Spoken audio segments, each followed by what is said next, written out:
الحمد لله وكفى والصلاة والسلام على رسوله المصطفى. محترم یورور پختنه کړې ده چې دغه خبره په عوامو کې مشهوره ده چې شیطان د ملایکو استاز و، یعنی تر ملعون کېدلو د مخه دی د ملایکو استاز بلل کېده. آیا دا خبره صحیح ده که نه؟ محترم ستاسې په جواب کې به ووایم چې د ابلیس تر ملعون کېدو له مخه هغه عابد وو،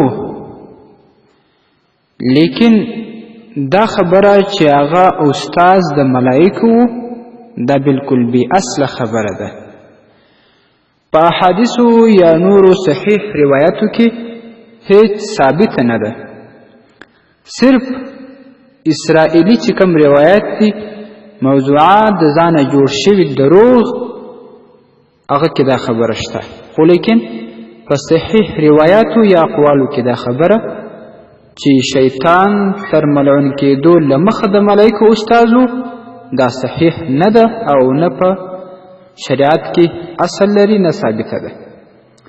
فتاوا فریدیه جل اول صفحه 340 الفتاوى محلى جل اول صفحه 14.